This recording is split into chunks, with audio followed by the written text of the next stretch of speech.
Hi, Rick Keeler. Thanks for joining me. Do you need motivation to help you save for retirement? Well, here's a suggestion. Try living for a month on nothing but your projected Social Security check. Now, the reason this might work lies within the human brain. There's a big difference between what we know and what we actually do. Most of us intellectually understand that someday we'll be unable to work and will need to survive on an income based on what we did rather than what we do.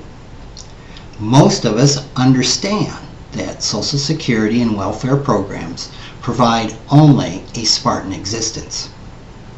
Yet 68% of us say we haven't saved enough for retirement and struggle to change this self-destructive behavior. And that's just the ones willing to admit the truth.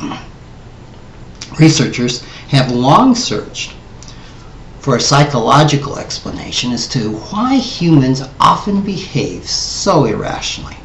What we know is that saving for retirement is similar to exercising, dieting, or quitting smoking.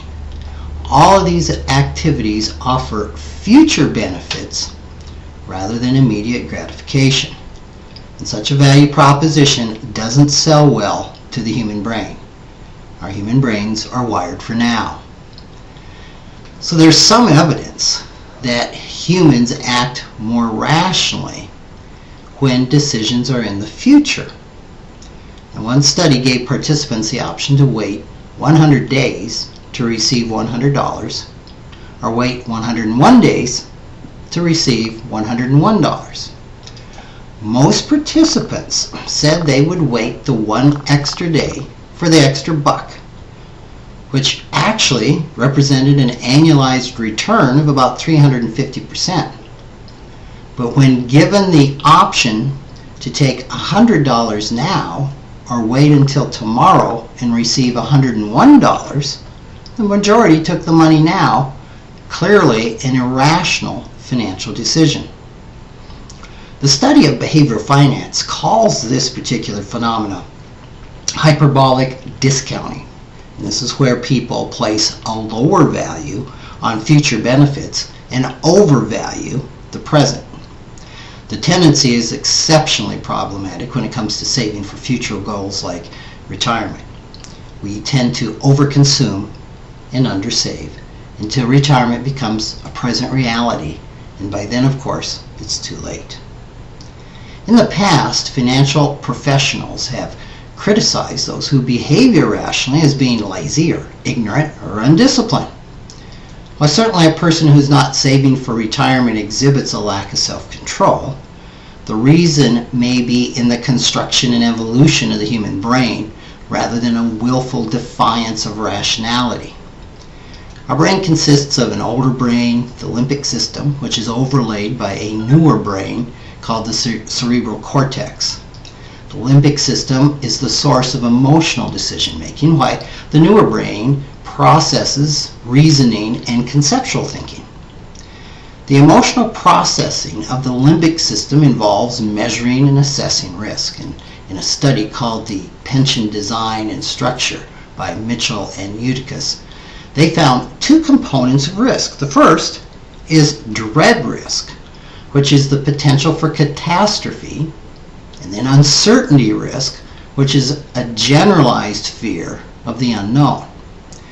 When most people consider retirement, neither of these fears is likely to be strongly felt. Now, researchers tell us that 80% of all decisions are made emotionally in the limbic brain. And in order for us to take action and save for retirement, both brains need to become involved in the decision process. We must crank up the limbic system sense of risk by bringing the consequences of retiring without enough money from the future into the present. Now, one way to do this is to make out a budget using only Social Security and any pension income. I find most people even resist doing this exercise in the same manner they resist saving. Some researchers suggested actually living for a month on Social Security income.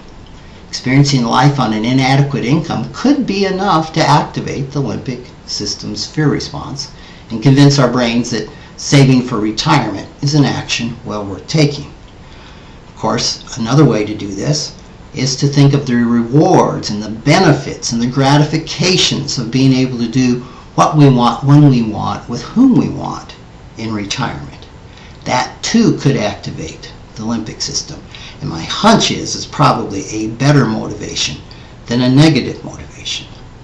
Regardless of what you do, it's really important to engage your limbic brain in the decision-making process. Or, just like with dieting, exercise, and quitting smoking, it's something that just may never happen. Thanks for joining me.